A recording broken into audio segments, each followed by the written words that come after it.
एक व्यापारी था, उसके पास 5 ऊँट थे। वह उन पाँचों ऊँट को लेकर शहर शहर घूमता था और कारोबार करता था। एक दिन कारोबार के लिए वो कहीं गया था और वापस लौटने के समय बहुत देर हो गई थी, रात पड़ गई थी। उसने सोचा कि मैं यहीं किसी धर्मशाला में रुक जाता हूँ। वो धर्मशाला ढूंढने लगा और उसे वहाँ पर एक धर्मशाला भी मिल गई। उसने सोचा कि मैं बाहर ऊँट बांधकर आराम से सो जाता हूँ। वो धर्मशाला के बाहर अपने ऊँट बांधने लगा।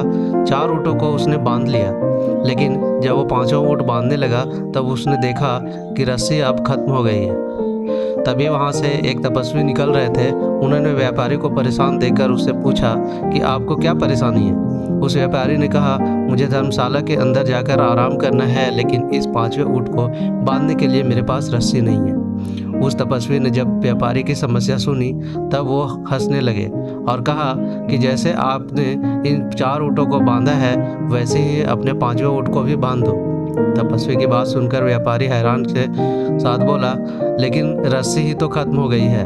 तपस्वी ने कहा, मैंने कब कहा कि तुम इसे रस्सी से बांधो?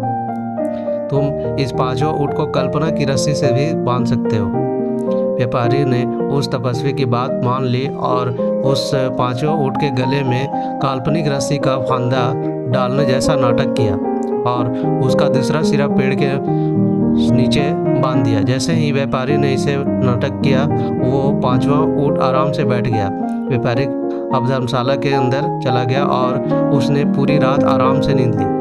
सुबह उठकर जब उसने सारे ऊँट को खोला तब वो 4 ऊँट खड़े हो गए और चलने के लिए तैयार भी हो गए थे, लेकिन ये 5वां ऊँट नहीं उठा था। व्यापारी को देर हो रही थी, इसलिए उसने इस 5वें ऊँट पर बहुत सारे गुस्से आ रहा था। वो उसे मारने लगा, लेकिन फिर भी वो 5वां ऊँट उठने के लिए तैयार नहीं था। इतने में वहाँ पर वो तपस्वी आ गए। ऊँट को ऐसे मारते हुए देखकर तपस्वी ने व्यापारी से कहा कि तुम बेचारे बेजुबान जानवर को क्यों मार रहे हो? तपस्वी ने कहा कि मुझे बहुत देर हो रही है और ये 5वां ऊँट उठ नहीं रहा है। तपस्वी ने व्यापारी से कहा कि अरे भाई, कल तुमने इस ऊँट को बांधा था, आज तुम्हें इसे खोलना होगा। बिना खोले वो कैसे उठेगा? व्यापारी ने कहा, अरे मैंने इसे हकीकत में थोड़ी बांधा था, मैंने तो इसे बांधने का नाटक किया था। तपस्वी ने कहा, कल जैसे तुमने बांधने का नाटक किया था वैसे ही आज तुम खोलने का नाटक करो। उस तपस्वी की बात सुनकर व्यापारी ने ऊँट को खोलने का नाटक किया। ऊँट तुरंत उठ खड़ा हो गया।